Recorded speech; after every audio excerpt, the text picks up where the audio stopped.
جیسا کہ ابھی عزیز محترم مولانا محمد زاہد صاحب نے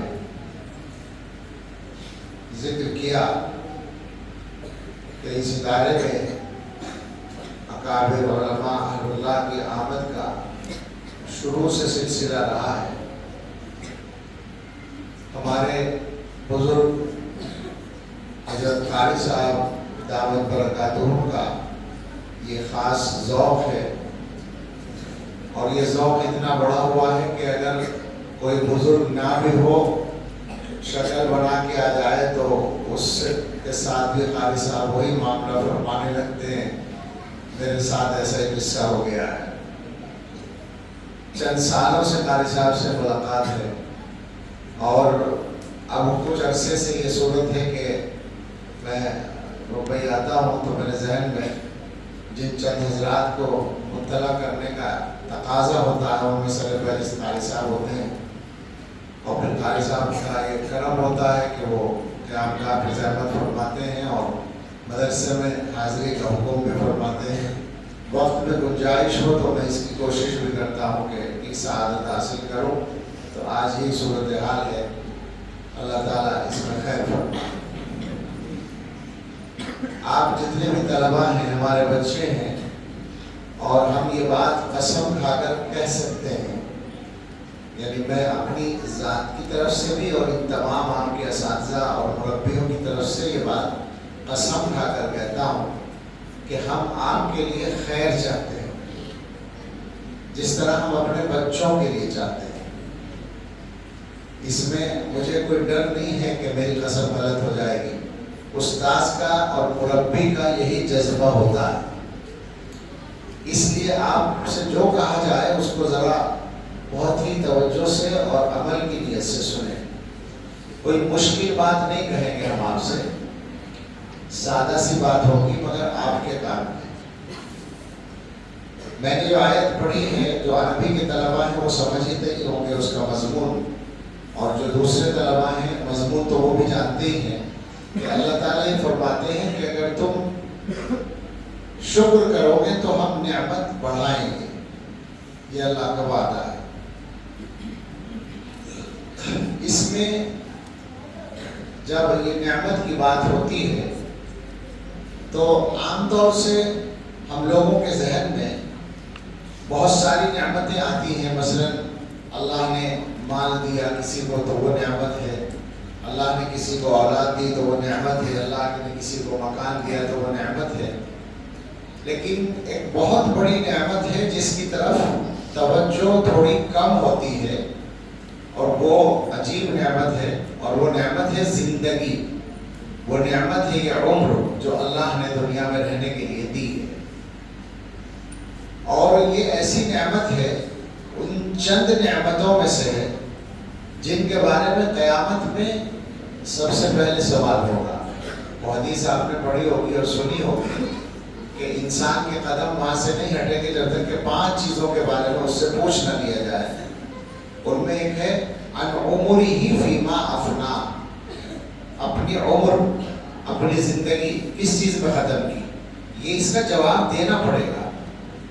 تو اس کا مطلب یہ ہے، یہ چھوٹا سا بچہ بول رہا ہے پیچھے، اس کو بس خاموشی سے روکیں، آپ تشریف رکھیں، وہیں کوئی ہے روک دیں۔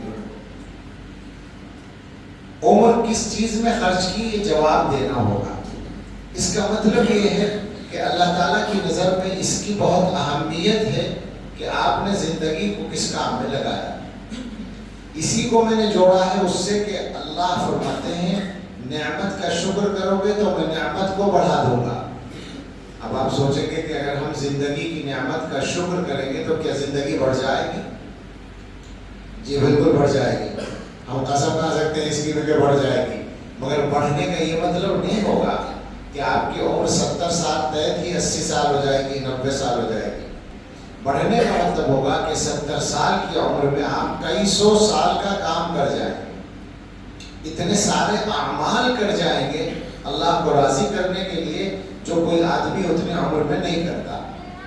یہی 2 قسمیں ہوتی ہیں اس اعتبار سے آدمیوں کی کہ بعض آدمی اپنی زندگی میں کچھ بھی نہیں کرتے، ان کی زندگی کا نامہ اعمال اللہ تعالیٰ کی طرف سے اگر دیکھا جائے تو بہت مختصر نکلے گا، یعنی اس میں نہ عبادتیں ہوں گی، نہ اللہ کو راضی کرنے والے اعمال ہوں گے. اور کچھ لوگوں کی زندگی میں یہ اعمال اتنے زیادہ ملیں گے کہ اگر ان کو 100 آدمیوں پر تقسیم کر دیا جائے تو سب کے لیے کافی ہو جائے. یہ مطلب ہے زندگی کے بڑھنے کا. بہت سے علماء ہیں اس امت میں جن کی عمر 50 سال بھی نہیں ہوئی ہے، اور انہوں نے اتنی کتابیں لکھی ہیں کہ 100 سال میں لوگ نہیں لکھ پاتے. انہوں نے اتنے بڑے کام کیے ہیں کہ 100 سال میں لوگ نہیں کر پاتے. اب میں اس کی مثالوں میں جاؤں تو ایک مستقل اس کا مضمون ہے، یہ وقت چاہیے. میں بات کو یہیں سے موڑتا ہوں کہ آپ اس بات کو سمجھ لیں کہ آپ کو اللہ نے جو زندگی دی ہے، اگر آپ نے اس کا صحیح استعمال کیا تو انشاءاللہ اللہ تعالیٰ آپ کی زندگی میں برکت فرمائیں گے اور زیادہ کام آپ سے لیا جائے گا. اب یہ صحیح استعمال اور شکر کیسے ادا ہوگا؟ تو اپنے بچوں سے، اپنے طلبہ سے کہنا ہے کہ 2 لفظوں میں تو یہ بات ہے کہ کوئی بھی حصہ اپنے وقت کا خراب نہیں کرنا ہے، ضائع نہیں کرنا ہے. قدر کرنے کا یہ مطلب ہے. اب ضائع نہیں کرنے کا کیا مطلب ہوگا؟ اس کو بھی سادہ لفظوں میں یہ کہہ دوں میں کہ آپ کے محترم صاحب، آپ کے ناظم صاحب، استاد صاحب جو نظام بنائیں، آپ کے مدرسے کے ذمہ دار اور اساتذہ جو نظام بنائیں، آپ اس نظام کی اگر پوری پابندی کر لیں. میں نہیں جانتا یہاں کیا نظام ہے، مگر میں یقین سے کہہ رہا ہوں یہ بات کہ اگر آپ اپنے مدرسے کے بنائے ہوئے نظام کی پوری پابندی کر لیں گے تو انشاءاللہ یہ بات ہو جائے گی کہ آپ نے وقت خراب نہیں کیا. یہ بڑا مسئلہ ہے بیٹو، بہت بڑا مسئلہ ہے کہ آدمی وقت ضائع کرتا ہے، اسے احساس بھی نہیں ہوتا. بہت سارے لوگ ہیں جو وقت خراب کرتے ہیں اور ان کو احساس بھی نہیں ہوتا. میں ایک بہت سارے حساب وقت کے سلسلے میں سنایا کرتا ہوں، وہ اس وقت نہیں سناؤں گا. ایک بات سناتا ہوں کہ کسی نے لکھا ہے کہ اگر کوئی آدمی اپنے اوقات میں ہر گھنٹے کے 5 منٹ ضائع کر دے، ہر گھنٹے کے صرف 5 منٹ خراب کر دے تو سال میں 1 مہینہ بن جائے گا. سمجھ میں آ رہا ہے؟ سوچو ذرا، گھنٹے کے 5 منٹ 24 گھنٹے میں کتنے منٹ بن جائیں گے؟ 120 منٹ. 12 گھنٹے ہیں نا، 24 گھنٹے ہیں، 12 گھنٹے میں 60 منٹ، 12 گھنٹے میں 60 منٹ، تو 2 گھنٹے بن گئے. روزانہ 2 گھنٹے ضائع ہو گئے اگر 5 منٹ ضائع کیے ہر گھنٹے. اچھا روزانہ 2 گھنٹے ہو گئے تو مہینے میں کتنے گھنٹے ہوئے؟ 60 گھنٹے. 30 دن میں 60 گھنٹے. 12 مہینے میں کتنے ہوئے؟ 12 6 72، 720 گھنٹے. 720 گھنٹے کے 30 دن ہوتے ہیں، یعنی 1 مہینہ. آگے نا سمجھ میں؟ تو اگر کوئی آدمی اپنے وقت میں ہر گھنٹے کے 5 منٹ خراب کر رہا ہے، اور خراب کرنے کا مطلب یہ ہے کہ وہ کسی کام میں نہیں لگا رہا ہے، نہ دین کا کام نہ دنیا کا کام. اگر کوئی آدمی دین کا کام کر رہا ہے ٹھیک، بہت ہی اعلیٰ. دنیا کا کام کر رہا ہے تو بھی ٹھیک ہے، کم سے کم وہ ایک فائدے کا کام کر رہا ہے نا. لیکن اگر کوئی آدمی اپنے وقت کا استعمال ایسے کر رہا ہے کہ نہ دین کا فائدہ نہ دنیا کا فائدہ، اب 5 منٹ ہر گھنٹے کے اس طرح گزار رہا ہے تو پورے سال میں 1 مہینہ اس نے بیکار کر دیا. کتنی خطرناک بات ہے. سوچو اگر تم سے کوئی یہ کہے کہ تم نے سال میں 1 مہینہ بالکل بیکار گزارا ہے تو یقین نہیں آئے گا آپ کو. ہم نے کہاں گزارا 1 مہینہ، ہم تو پورے سال کام کرتے ہیں. لیکن وہ ٹکڑوں میں تقسیم ہو کر ظاہر ہوتا ہے، تھوڑا تھوڑا تھوڑا تھوڑا کر کے ظاہر ہوتا ہے تو بن جاتا ہے. اگر کوئی آدمی ہر گھنٹے کے 5 منٹ کے بجائے 10 منٹ ضائع کرے تو کیا ہو جائے گا؟ 2 مہینے. اب آپ سوچیں کتنی خطرناک بات ہے. تو یہ طے کر لیں کہ وقت خراب نہیں کرنا.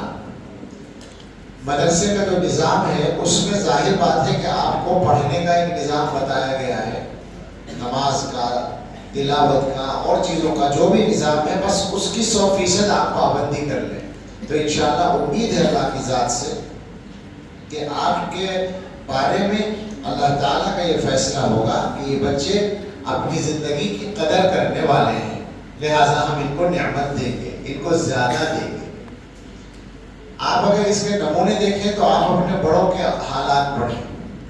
انہوں نے کس قسم کے حالات میں پڑھا اور کیسے پڑھا؟ یہ دو سوال میں کر رہا ہوں. کس قسم کے حالات میں پڑھا ہے یہ تو اگر آپ کتابیں پڑھیں تو پتہ چلے گا. سلف کے تذکرے میں جو کتابیں لکھی گئی ہیں، شیخ عبد الفتاح غدہ کی کتاب ہے، کیا نام ہے مولانا؟ وہ جو شدائد التحصیل، صفحات من صبر العلماء علی شدائد التحصیل، تحصیل علم کی مصیبتوں اور سختیوں کو جھیلنے میں علماء کے صبر کے صفحات ہیں. وہ اس اردو میں اس کا ترجمہ ہے، ایک تلخیص ہے صبر و استقامت کے پیکر، وہ مختصر ہے، اس کو پڑھ سکتے ہیں. ایک کتاب ہے علماء سلف، مولانا حبیب الرحمن شہروانی رحمۃ اللہ علیہ. اور اس کے علاوہ بہت کتابیں ہیں، آپ کوئی بھی ایک کتاب اٹھا کر دیکھ لیں. لمبی چوڑی کتابیں نہ اٹھائیں. ابھی ذکر سنا ہے قاری صدیق صاحب کا، حضرت قاری صدیق صاحب رحمۃ اللہ علیہ کی آداب المتعلمین اٹھا لیں. اگر میں یہ کہوں اپنی آسانی کے لیے کہ بس آداب المتعلمین پہ عمل کر لو، سب کچھ ہو جائے گا. کیسے کیسے مشکل حالات میں پڑھا ہے. اور وہیں وہ جب آپ پڑھیں گے تو آپ کو پھر احساس ہوگا کہ ہمارے اوپر اللہ تعالیٰ نے کتنی نعمت کی ہے، کتنا احسان کیا ہے. اس لیے کہ اس زمانے میں کوئی ایسا باقاعدہ انتظام اکثر جگہوں پر نہیں ہوتا تھا کہ طلبہ کو آرام کے ساتھ سارے انتظامات مل جائیں. ہوتا تھا، ایسا نہیں کہ بالکل نہیں، لیکن اکثر نہیں ہوتا تھا. تو سب لوگ اپنا اپنا انتظام کر کے پڑھتے تھے. اگر ہم اس زمانے کی بات کریں جو پہلی دوسری صدی کا، تیسری چوتھی صدی کا ہے، وہ تو بہت ہی عجیب و غریب ہے. لیکن اگر ہم ادھر قریبی زمانوں میں آئیں، یعنی اب سے 200 برس پہلے کی بات کریں لگ بھگ، یعنی اس زمانے کی جب ہمارے اکابر دیوبند نے پڑھنا شروع کیا ہے، حجت الاسلام حضرت مولانا محمد قاسم صاحب نانوتوی رحمۃ اللہ علیہ، حضرت گنگوہی رحمۃ اللہ علیہ اور ان کے اساتذہ، تو آپ کو ملے گا کہ یہ اتنے بڑے نام جو ہیں، حضرت گنگوہی، حضرت نانوتوی، ایسا ان کے پاس وقت گزرا ہے ان پر کہ دلی میں پڑھتے تھے. اس وقت دارالعلوم تو انہوں نے قائم کیا ہے، دارالعلوم تو تھا نہیں، دلی میں تعلیم ہوتی تھی. تو ایسا ہوا ہے بعض دفعہ کہ کھانے کا انتظام نہیں ہو سکا اور یہ سبزی بیچنے والوں، سبزی منڈی میں گئے کہہ لیجیے، اور وہاں سبزی والوں کے جو پتے گرے رہ جاتے ہیں شام کو مغرب کے بعد، وہ اٹھا کر لائے اور ان کو دھو کر ابال کر اس سے پیٹ بھر لیا. ان کے استاذ تھے جو بہت بڑے مدرس ہوئے، حضرت مولانا مملوک علی نانوتوی رحمۃ اللہ علیہ. یہ حضرت گنگوہی، حضرت نانوتوی کے استاذ تھے. اور مولانا حضرت مولانا یعقوب صاحب نانوتوی رحمۃ اللہ علیہ کے والد تھے، جو دارالعلوم کے صدر مدرس اول تھے اور حضرت تھانوی کے استاد تھے مولانا یعقوب صاحب. ان کے والد تھے مولانا مملوک علی صاحب، وہ دلی میں پڑھتے تھے. تو ایسا بھی ہوا کہ ان کے پاس چراغ میں تیل ڈالنے کے لیے پیسے نہیں تھے. اب رات میں مطالعہ کرنا ہے تو کیسے کریں؟ تو چوراہے پر حکومت کی طرف سے اس زمانے میں لالٹینیں رکھی جاتی تھی، لیمپ رکھے جاتے تھے شیشے کے، اس میں وہ اس کے قریب جا کے کھڑے ہو کر ساری رات اس طرح پڑھتے تھے اس کی روشنی. ایسے لوگوں نے تعلیم کا زمانہ گزارا. حضرت مولانا شاہ عبد القادر صاحب رائے پوری رحمۃ اللہ علیہ نے مدرسہ امینیہ میں پڑھا شروع میں، اور پہلے سال میں ان کے پاس سردی جب آئی تو گدا اور لحاف نہیں تھا، بستر نہیں تھا. تو ایک مسجد میں رہتے تھے. مسجد کے مؤذن صاحب سے بات کر لی کہ رات کو جب سب لوگ چلے جائیں اور تمہیں مسجد بند کرنی ہو تو مجھے مسجد کے اندر بند کر کے چلے جایا کرو.